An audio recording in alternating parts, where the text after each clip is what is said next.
आपण मराठी विषयामध्ये कथा आणि भाषिक कौशल्य विकास या पुस्तकामधून जेव्हा मी जात चोरली होती या कथेची स्वाध्याय कृतीचा अध्ययन करत आहोत. मागील भागामध्ये आपण या कथेची प्रस्तावना बघितली आणि खालील प्रश्नांची थोडक्यात उत्तरे लिहा याच्यामधली 2-3 प्रश्नांचा आपण अभ्यास केलेला आहे. आज आपण यातला चौथा प्रश्न बघणार आहोत. काशीनाथ सपकाळाने कामगारांबरोबर संघर्षाचे स्वरूप थोडक्यात लिहा. काशीनाथ सपकाळांचे इतर कामगारांना आव्हान का दिले? अशा पद्धतीचे प्रश्न तुम्हाला येऊ शकतात. इसवी सन 1968 किंवा 1900 शतकातीलही भारतीय संस्कृतीत जात पद्धत मोठ्या प्रमाणात होती. चातुर्वर्ण्य पद्धती होती. इतकेच नव्हे तर या पद्धतीचा पगडाही दीर्घकाळ होता. स्पृश्यास्पृश्य भेदभाव मोठ्या प्रमाणात होता. मानवतेच्या दृष्टीने विचार करता स्पृश्यास्पृश्य हा भेदभाव मनात येता कामा नये. परंतु 21व्या शतकाच्या अखेरीस हा भेदभाव दिसून आला. इतकेच नव्हे तर समकालीन प्रवृत्तीचा विचार करता आजही हा प्रश्न भीषण वाटतो. नायक कॅन्टीनमध्ये बसला असता कामगारांपैकी कोणतेही एक नायकाकडे हात दाखवून रणछोडशी संवाद साधणे व महार या शब्दाचा उच्चार करताच संपूर्ण वातावरण बदलून जाणे. रणछोडला महार म्हणजे महाराष्ट्रीयन शिवाजीचे लोक लढणेवाले, परंतु काशीनाथ सपकाळला हे उत्तर मान्य नव्हते. तो आपण डॉ. बाबासाहेब आंबेडकरांच्या पक्षाचा, त्यांच्या जातीचा आपण असल्याचे काशीनाथनं कबूल करतो की आपण त्यांच्या जातीचे किंवा त्यांच्या बाजूने आहोत. आता मुंबई येथे काळा चौकीत आपण राहत असल्याने आपण मुंबईकर आहोत हे त्याला गौरवास्पद वाटले. तरीही अस्पृश्य म्हणजे अछूत हे उद्गार तिवारीने काढले आणि हा शब्दार्थ बरोबर असल्याचे पंडित भैयाजी म्हणजेच तिवारीस काशीनाथचे सांगितलेले तेव्हा तिवारी भडकतो व मारो सालो धेडको असे ओरडतो. तसे कामगारही ओरडतात. मात्र प्रसंगावधानाशी काशीनाथ सणसणीत गर्जना करून आव्हान देतो की त्याचे हे रूप पाहून सर्वजण घाबरतात. तसतसे काशीनाथ उद्दामपणे म्हणतो की जातो तुमच्या फोरमनला इंडियात कॉन्स्टिट्यूशन सांगतो, तुम्हा सर्वांना तुरुंगात धाडतो, नोकरीवरून काढून टाकायला लावतो असे म्हणून तो रुबाबात बाहेर पडतो.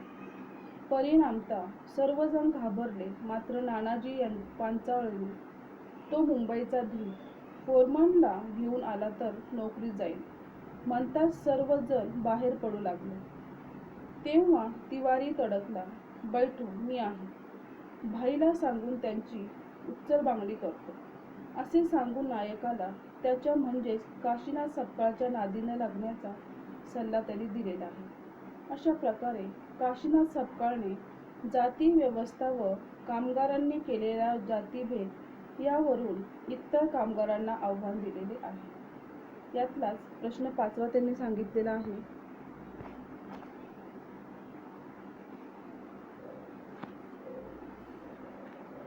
नायकाने माता प्रसादला नव्या भाषेत नव्या भारताचा मंत्र कशा प्रकारे सांगितला, किंवा मी समशत्रू नागरिक आहे मनूच्या मागास देशातल्या दिव्य भव्य करणारा या उद्गारातील आशय स्पष्ट करा. काशीनाथ सपकाळ व इतर कामगारांमध्ये जाती व्यवस्थेवरून महार अछूत संघर्ष झाल्यानंतर नायक जेव्हा माता प्रसाद जवळ जातो व त्यावेळी पराचरण तिवारी बसलेला असला तरीही दोघेही रागावलेले, डोळ्यात हिंस्रपणा दिसत असल्याचे नायकाला प्रसंगावधान येताच तो युद्धासाठी तयार होतात. आता नायकाने काशीनाथशी संवाद साधलेला न आवडल्याने माता प्रसाद त्याच प्रश्न विचारतो, काय रे त्या आवारात अछूताबरोबर काय बोलत होतास? नायक त्या माता प्रसादांच्या मनातील अहम नष्ट करण्याच्या हेतूने शाब्दिक द्वंद्व करण्यास सज्ज होतो. अछूत कोण? अग्नी, सूर्य, मृत्यू आणि पंचमहाभूते ही अछूतच आहेत. हे त्याला समजते. त्यावरून माताप्रसादला तो मुंबईचा वाटतो. मात्र नायक माताप्रसादच्या मनातील शंकेला उत्तर देतो. नोकरी करायचीच नाही हे मनोमन ठरवून तलवारीच्या धारेत त्याच्या पातेप्रमाणे आपण मुंबईचे म्हणजे क्रांतीचे विद्यापीठ असल्याचे तो सांगत असतो. परंतु नगरीचा नागरिक असून मनूच्या कारकिर्दीत देशाची जी दयनीय अवस्था झालेली आहे, त्याने देशाला जो मातीमोल केले, या दिव्य देशाला मुंबईकरांनी मुक्ती मिळवून दिलेली आहे. त्या नगरीचा आपण श्रमशूर नागरिक आहे आणि आपले हात भारताच्या प्रगतीचे दोन रथ आहेत, हे मुंबई हिंदी भाषेत नायक उत्तर देतो. या उत्तराने रामचरण एक प्रकारचा कसा होतो, भारावून गेलेला दिसून येतो.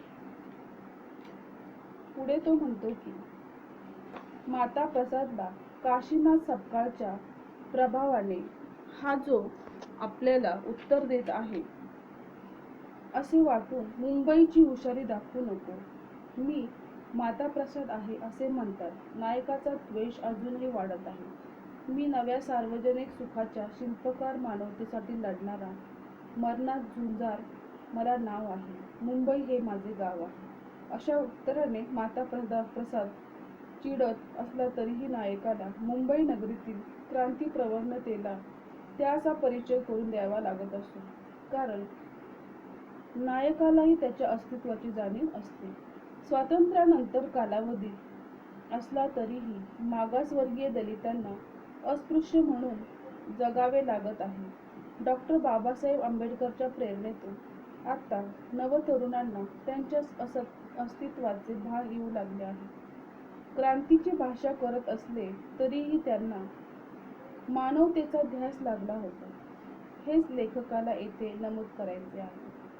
नायक पुढे म्हणतो, मी बडबडत नाही तर नव्या भारताचे मंत्र सांगत आहे. यातला प्रश्न दुसरा आहे. खालील प्रश्नांचे उत्तर सविस्तर लिहा. जेव्हा मी जात चोरली होती कथेचा आशय तुमच्या भाषेमध्ये स्पष्ट करा. किंवा जेव्हा मी जात चोरली होती ही कथा अस्पृश्य सामाजिक वेदनेचे प्रतिनिधित्व करते हे विधान स्पष्ट करा. आता गाव कुसाबाहेर असलेल्या झोपडीतील जीवन पद्धतीला, त्यात 18 विश्व दारिद्र्य, उपासमारी, संकटांना, असहाय्यतेला, लाचारीला वैतागून डॉक्टर बाबासाहेब आंबेडकरांच्या प्रेरणेने उत्स्फूर्त होऊन नवजीवन मूल्यांचा स्वीकार करून जगण्याची धडपडणारी तरुण मने या झोपडीतून प्रगतशील क्रांतीप्रवण अशा शहराकडे धाव घेताना आपल्याला दिसतात. आता खऱ्या अर्थाने त्यांच्या जगण्याला सुरुवात झालेली दिसून येते. या तरुण पिढीचे हे जगणे भारतीय राज्यघटनेत नमूद केलेल्या जीवन मूल्याचा स्वीकार करताना आपल्याला दिसून येते. कधी विध्वंस होतो तर कधी निकराचा प्रयत्न करत ते जगत असताना रोजचेच मरण अनुभवायला लागते. त्यामध्ये आहे सुरक्षित तरुणांचे स्वप्न. कथेतील नायक जो आहे हा तरुण असून शिक्षण नॉन मॅट्रिक आहे. तो गाव कुसाबाहेरील जीवन जगण्यापेक्षा शहरात जाऊन नोकरी मिळवण्यासाठी तो धडपड करत आहे. आता घरातली दुःख, दयनीय अवस्था सर्व नष्ट करायचे असेल त्यासाठी तो मुंबईशिवाय नोकरी शोधण्यासाठी तो आलेला आहे. आणि त्याचं एक स्वप्न आहे की आपण नोकरी करून आपलं घर आणि सगळ्या गोष्टी चालवायच्या आहे. त्यासाठी तो प्रयत्न करत असलेला आपल्याला दिसून येतो. आणि पर्यायाने त्याचं एक स्वप्न असतं की आपणही जाऊन मुंबईमध्ये नोकरी करायची. यासाठी ते स्वप्न तो डोळ्यात घेऊन तिथे आलेलं आपल्याला दिसून येतं. पुढे ते सांगतात की मुंबई नगरीत त्याने पाऊल ठेवले ती मनामध्ये रात्रभर जागून अनेक स्वप्न पाहतो. राहण्यासाठी जागा मिळवायची असेल आणि नोकरी प्राप्त करून घ्यायची असेल तर अस्पृश्य दलित ही जात लपवून ठेवावी लागणार असा विचार करून हा तरुण नायक आपली जात लपवून ठेवतो. तो कोणासमोरही स्पष्ट करत नाही. तो नॉन मॅट्रिक असला तरी संस्कृत हिंदी भाषेवर प्रभुत्व असल्याने त्याला उत्तम काव्यमय भाषेचे संवाद साधता येतो. कलात्मक भाषा ही त्यांच्या सरावाची झालेली असते. त्यामुळे त्याला असाध्य गोष्टही सहज शक्य वाटते. प्रत्येक गोष्टीत आपणास यश मिळणारच हे ठाऊक असते आणि म्हणूनच तो आपल्या वाणीने सर्वांवर प्रभाव टाकतो. जात चोरून ठेवतो आणि नोकरीही मिळवतो. तर नायकाने करून ठेवलेली ओळ. नायकाला जात विचारल्याबरोबर तो चिडतो. तुम्ही मला जात काय म्हणून विचार? मी कोण आहे हे दिसत नाही? मी आहे मुंबईकर, सत्यावस्थेत लढणारा, मरणारा, शस्त्र धारण करणारा, भारताला मुक्ती आणि शक्ती देणारा. समजलं का पुन्हा सांगू? असं तो त्यांना उत्तर देत असतो. यावरून आपल्याला ही जाणीव होते की हा जो दलित तरुण आहे हा स्वतःचं अस्तित्व लपवत आहे. कारण भारतीय समाज व्यवस्थेने दिलेल्या जनप्राप्त दलित तत्वाचेच ती निर्माण केलेली असतात. ही जाण बाबूराव बागुल नायकाच्या व्यक्तिवादी दृष्टिकोनातून व्यक्त करतात. हाच लेखकाचाही दृष्टिकोन येथे पाहायला मिळतो. पुढे आहे काशीनाथ सपकाळांचे संघर्ष. रेल्वे कामगारांपैकीच एक काशीनाथ सपकाळ हे पात्र मुंबईमध्ये काळा चौकीत राहणारा, आपल्या जातीचा वर्ग असणारा आणि जाण उघडपणे सांगणारा, परिस्थितीनुसार गुंड प्रवृत्तीचा बनलेला असला तरी अन्याय सहन न करणारा आणि अन्यायाला समूळ नष्ट करू पाहणारा नवतरुण, विद्रोह करणारा, क्रांती करणारा, पेटून उठणारा. प्रसंगी सुशिक्षित म्हणविणाऱ्यांनी भारतीय कॉन्स्टिट्यूशन समजावून सांगणारा काशीनाथ या कथेचा दलित जातीचे उघडपणे प्रतिनिधित्व करणारा. नियमानुसार जे काही आहे बाथरूम त्यामध्ये साफ करणारा, त्याच्या व्यतिरिक्त इतर ठिकाणी घाण टाकण्याचे, स्वच्छता करण्याचे साफ नकार देणारा हा काशीनाथ उघडपणे नकार देतो. तेव्हा अशी स्वच्छता कुणी करायची हा प्रश्न फोरमन, क्लार्क व ब्राह्मण क्षत्रियांसमोर उपस्थित होतो. कामगार म्हणजे असलेले ब्राह्मण क्षत्रिय हे जाती व्यवस्थेला चिटकून आहेत, मात्र ही सर्वजण त्यांच्या सोयीसाठी केलेली व्यवस्था आहे. अशा प्रकारे तेव्हापासूनच जातीचा, धर्मांचा एक मोठा पगडा इथे दिसून येतो.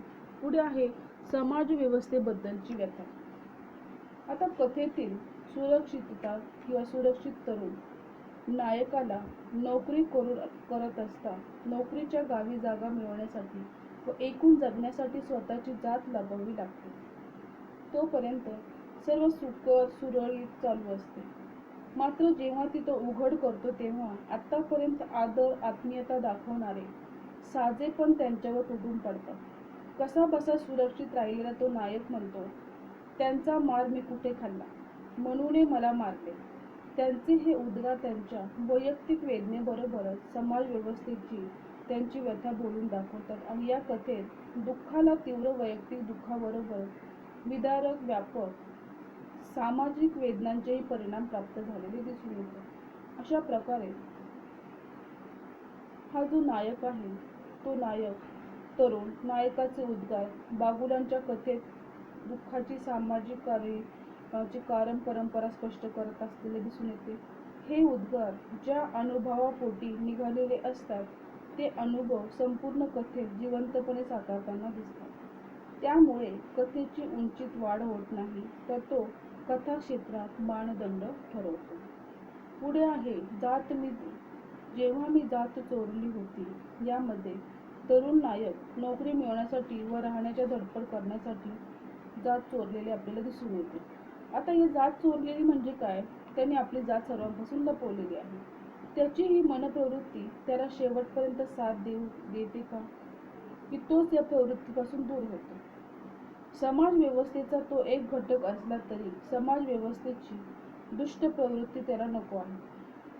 तो क्रांतीची भाषा बोलत असला तरी डॉ. बाबासाहेब आंबेडकरांच्या प्रेरणेतून तो देशासाठी काही करू पाहत असला तरी ब्राह्मण सर्वांना मान्य नाही. शिक्षणातून त्यांच्या पुढे जाणं हेही सर्वमान्य नाही. त्यामुळे नायक क्रांतीप्रवण भाषा बोलत असला तरीही त्याला माघार घ्यायची आहे. कारण सर्टिफिकेटवर जात ही असते की, त्यामुळे ती आपली जात कधी लपवू किंवा चोरू शकत नाही. जेव्हा ती जात समाज व्यवस्थेची असते किंवा समाज व्यवस्था ठरवते त्यावर प्रेम करणाऱ्यांनाही समजते, तेव्हा तेही त्याला मारल्याशिवाय राहत नाही. किती मित्र असू दे, किती प्रेम करणारी व्यक्ती असू दे, ज्यावेळेस त्यांना ती जात कळते त्यावेळेस ते त्याला मारल्याशिवाय राहत नाही. ही एक प्रवृत्ती तर राज्यघटनेनुसार मानवी मूल्याचे जतन करून जगू पाहणारी एक प्रवृत्तीच आहे. हा संघर्ष येथे पाहायला मिळतो. या जात चोरल्यामुळे जात ही उघड झाल्यानंतर असे दोन संघर्ष येथे आपल्याला पाहायला मिळतात. अशा प्रकारे प्रत्येक जण जो आहे तो जेव्हा मी जात चोरली होती कथा अस्पृश्य सामाजिक वेदनेचे प्रतिनिधित्व करणारी आपल्याला अशी दिसून येते. अशा प्रकारे आपण सर्वात हा मोठा सविस्तर मोठा प्रश्न जो आहे तो आपण अभ्यासलेला आहे. हा प्रश्न तुम्ही व्यवस्थित अभ्यासायचा आहे, वाचायचा आहे. तुम्हाला समजलेली माहिती तुम्ही तुमच्या मराठीच्या वहीमध्ये लिहून काढायची आहे. पुढील जो प्रश्न आहे, कथेच्या आधारे पुढील घटक स्पष्ट करा. यामध्ये क, ख, ग असे 3 घटक दिलेले आहेत. त्यामध्ये प्रसंग वर्णन, भाषाशैली निवेदन, वातावरण निर्मिती हे तिन्ही घटक आपण पुढील भागामध्ये अभ्यासणार आहोत. धन्यवाद.